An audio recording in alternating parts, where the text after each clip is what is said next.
Halo, apa kabar Anda semua? Semoga selalu dalam keadaan sehat walafiat, tetap semangat ya. Seperti kita juga berdua dengan Bung Rocky Gerung tuh selalu semangat setiap kali mau mengupdate informasi dan bertemu dengan Anda semua ya, Bung Rocky ya. Ya, kita semangat untuk analisis hal-hal yang absurd sebetulnya. Soal 0%, soal macam-macam tuh, orang Jawa nggak boleh harus jadi presiden. Kemarin juga Erick Thohir pastikan itu. Iya, macam-macam lah. Yang lebih absurd penangkapan seorang perempuan yang kita nggak tahu tuh apa sebetulnya dia di depan istana tuh mau ngapain, dia malah tunggu Gojek apa. Nah, kita fokus ke itu ya. Nanti soal Erick Thohir yang soal orang Jawa dan sebagainya itu kita bahas di konten berikutnya ya. Sekarang kita fokus ke ini menarik, saya kira bukan menarik karena peristiwanya, tetapi mengapa ada kejadian absurd semacam itu gitu. Kalau memang kemudian ini jujur ini membingungkan. Kalau mau di framing bahwa ini teroris, masa ada teroris yang datang sendirian ke pintu depan istana dan sebagainya gitu. Dan dia senjatanya pun nggak jelas, apalagi ke penjelasan Pak Muldoko itu nggak ada peluru tajamnya itu di dalam pistolnya. Jadi ya ini apakah kemudian mengacungkan pistol, menodong atau menunjukkan pistol aja, itu kan dua hal yang berbeda itu. Kalau Pak Muldoko yang bereaksi pertama, saya ingat juga Pak Muldoko seminggu lalu bilang bahwa akan ada kekerasan, akan ada teror, ada ancaman ini kan ada. Ya. Bersama dengan politik identitas waktu itu beliau.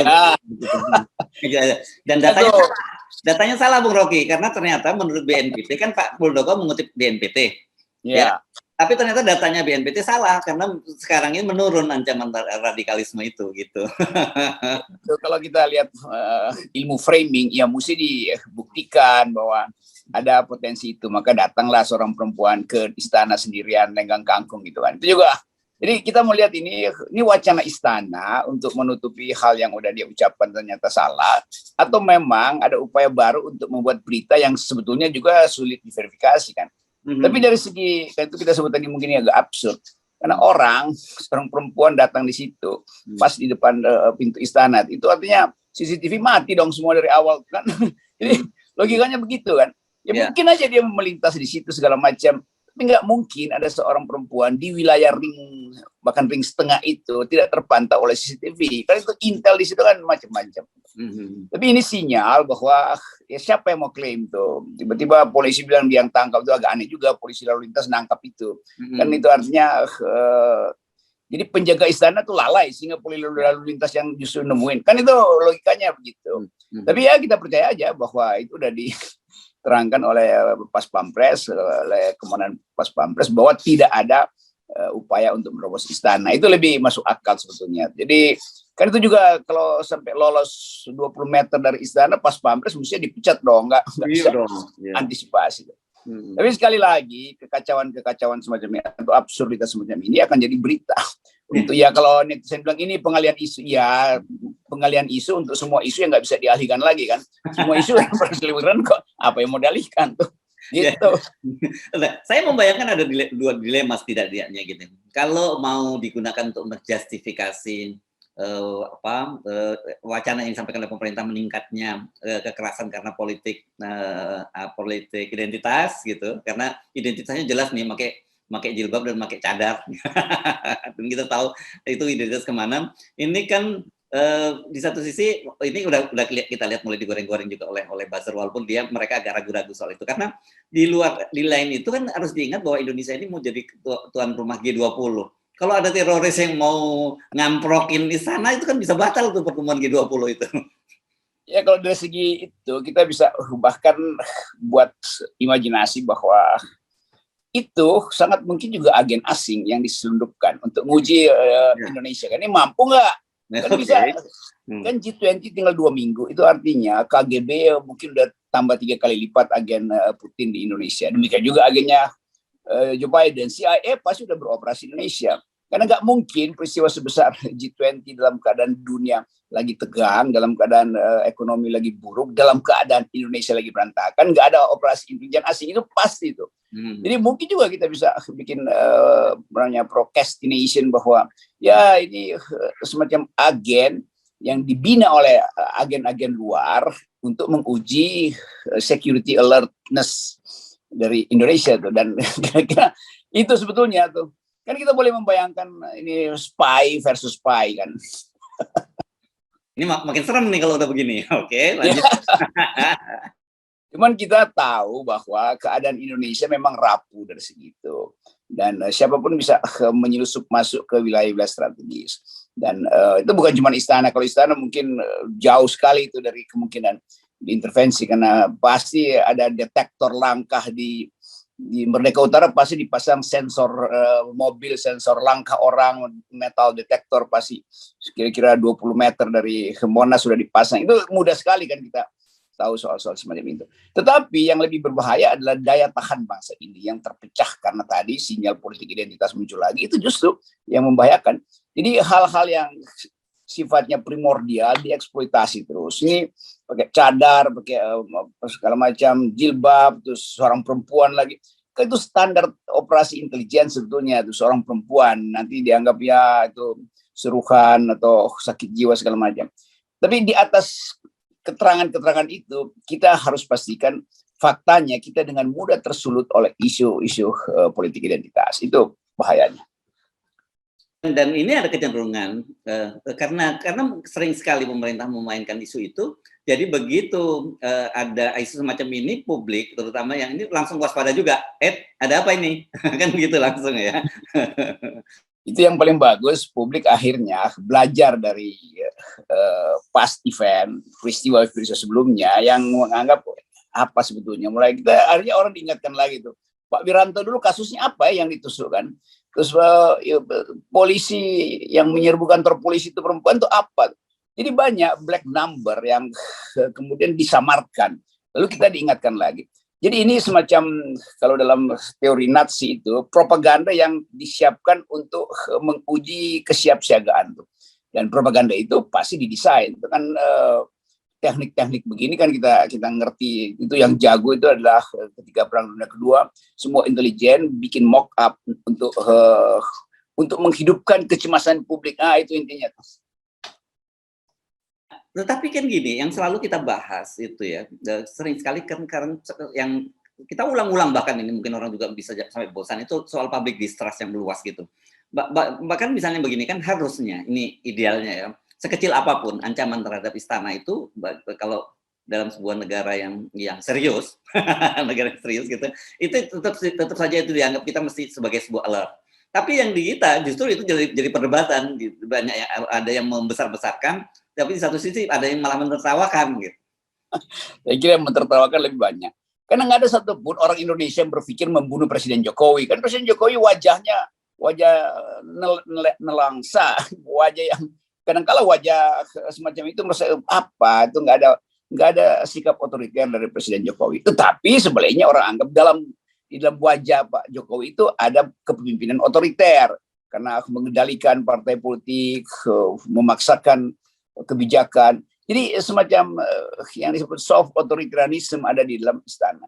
Tetapi orang bikin kalkulasi, apa gunanya itu? Misalnya ada seorang perempuan di situ, terus ngapain gitu kan? Karena dia mesti dalam skenario besar. Kalau dia individu yang nggak itu masuk ke istana itu kan panjang sekali jalannya. Menteri-menteri aja mesti disuruh tes urin dulu. Apakah si teroris ini mau dites urin dulu tuh supaya bisa masuk istana? Jadi hal-hal yang absurd yang buat sementara kita anggap aja absurd karena menerangkan itu aja udah banyak versi. Ini polisi nangkap, polisi mencurigai dari jauh, terus pas pampres rampas senjatanya atau petugas polantas yang rampas. Dan kalau di video kita lihat rampasnya itu ya biasa aja gitu kan, bukan seperti teroris dikepung segala macam tuh. Jadi mungkin aja itu juga apa namanya senjata air kali. Nah ini yang saya baca, mudah-mudahan saya salah baca ya. Ini karena menurut saya kok terlampau cepat banget gitu. Ini ada BNPT yang menyebutkan bahwa ini perempuan ini terkait dengan kelompok radikal ya. Apa sih yang dimaksud radikal itu? Ya itu HTI gitu. Ini mengutip dari Direktur Pencegahan BNPT Ahmad Nur Wahid ya, tadi bahwa ini memastikan pelakuan jaringan terorisme atau pelaku tunggal. Dan dari hasil penelusuran sementara, katanya wanita itu memiliki pemahaman radikal serta diketahui merupakan pendukung salah satu ormas radikal HTI. yang telah dibubarkan pemerintah. Oh ya, ya biasa aja ya, ormas radikal ya pasti ada aja pengikutnya, apalagi dibubarkan. Nah, itu masalahnya kita mesti kasih keterangan biodata ini apa, dia pendukung atau organisasi, memang organisasi teroris yang, tapi agak susah untuk dipahami karena dengan mudah dalam 2 detik 2 menit selesai masalahnya kan, dibeku segala macam. Jadi kalau memang dia simpatisan, ya mungkin aja karena banyak yang simpatisan HTI, FPI itu, dan nggak berhenti jadi simpatisan. Tapi kan ormasnya udah dibekukan segala macam. Jadi secara teoritis itu pasti orang yang sakit hati itu terhadap pembubaran itu misalnya. Nggak bisa disebut teroris orang sakit hati itu. Kalau seseorang ngefans pada seorang public figure lalu dia lakukan kriminal, ya dia bukan teroris lah. Kan itu istilah terorisme kan ada pikiran tertentu yang ditanamkan bertahun-tahun di dalam organisasi yang tertutup dan berupaya untuk melakukan makar. Nah itu yang nggak ada kriterianya pada FPI dan HTI. Dua-duanya organisasi terbuka dan keluar masuk Intel juga ada di situ. Jadi saya ingin terangkan itu supaya jangan kecemasan itu di blow up lalu seolah-olah ada satu rencana terorisme. Ada rencana teroris pasti ada. Kenapa? Ada G20 tuh. Jadi pasti akan terjadi itu. Di mana-mana di mana ada peristiwa dunia itu, di Indonesia mau dimanapun, ya terorisme bersiap-siap kan. Itu sebetulnya yang mesti diterangkan pada publik bahwa kita berjaga-jaga pasti ada teroris tuh. Karena Indonesia rentan untuk disusupi itu. Kenapa? Ya karena persiapan demokrasi kita buruk. Teroris itu beroperasi di negara di mana demokrasinya tuh lemah tuh. Kalau di negara barat ya ada, tapi itu langsung ketahuan oh si ini diproses kriminal. Kalau di kita justru karena demokrasi kurang tumbuh, orang jadi radikal. Kalau di luar negeri kan yang radikal itu kan soal agama lah, soal apa namanya dari luar disusupkan. Kalau di kita radikal itu di dalam negeri kita sendiri itu bedanya tuh. Jadi kenapa ada radikalisme di Indonesia? Karena demokrasi tidak tumbuh. Itu intinya tuh. Kenapa ada radikalisme di Jerman? Ya karena diimport atau kelompok tertentu dari luar masuk ke Jerman. Di Inggris juga begitu, dari luar tuh. Di Amerika kebanyakan karena persaingan ras, etnis, keyakinan tuh. Di kita justru karena demokrasi tidak tumbuh maka hiduplah radikalisme. Itu tesis akademisnya begitu. Ya, mari kita ikuti logikanya. Itu bahwa dia ini simpatisan organisasi radikal dan siapkan diteror. Tapi pertanyaannya, kalau dia memang betul siap menjadi teror, kenapa dia membawa pistol yang tidak ada peluru tajamnya? Ini kayak bawa kan pistol mainan. Jadi untuk apa gitu kalau memang betul itu targetnya teror? Ya itu yang dari awal si perempuan ini juga merasa ini apa ini mau dipakai apa bagaimana, apa disuruh apa mau diapain tuh.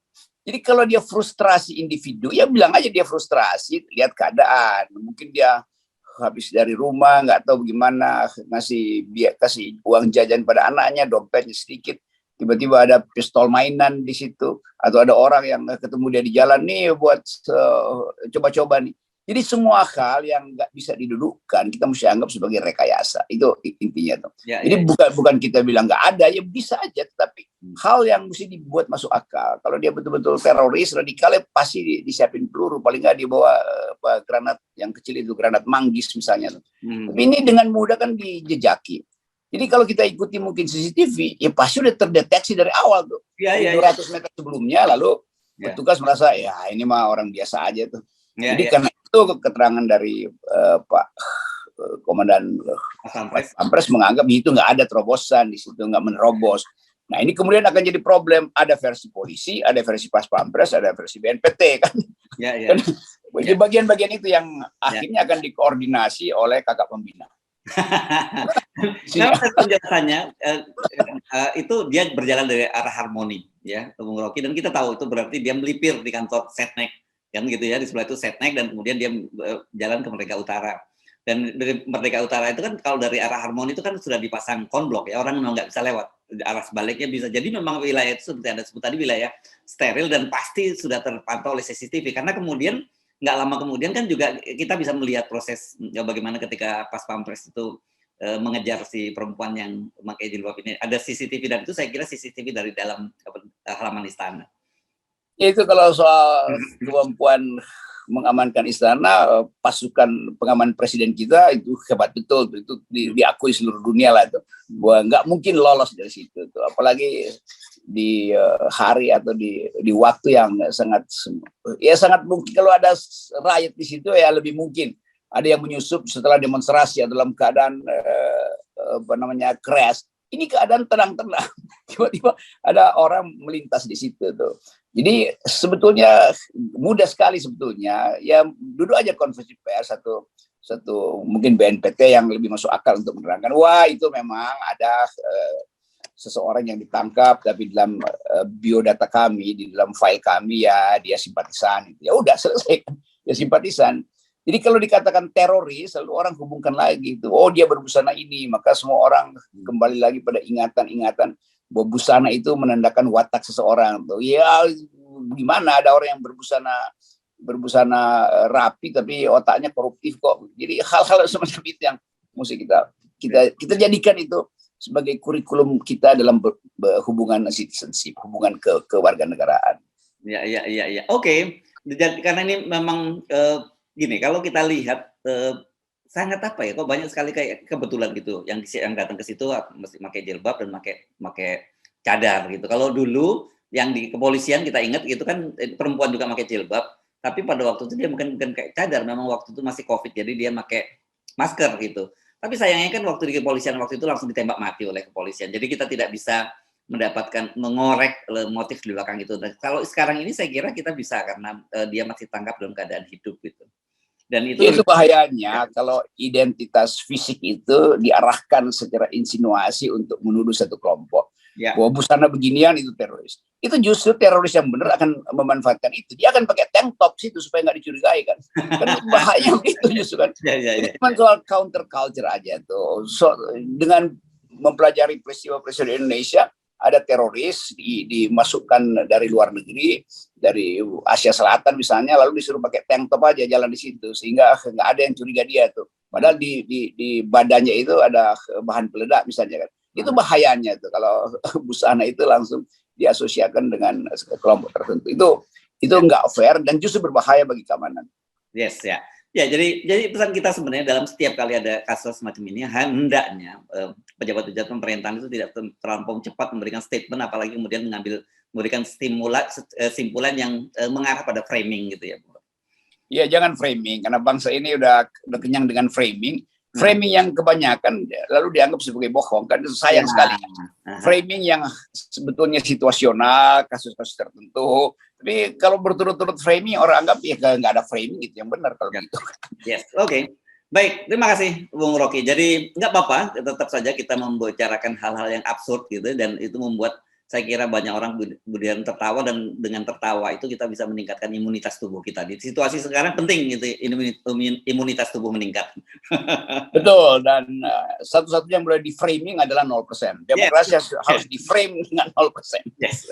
Kalau ini bukan framing, ini realitas yang harus kita perjuangkan. Gitu. Yes, itu frame konstitusi begitu tuh. Oh, frame konstitusi. Baik, terima kasih Bung Rocky. Oke.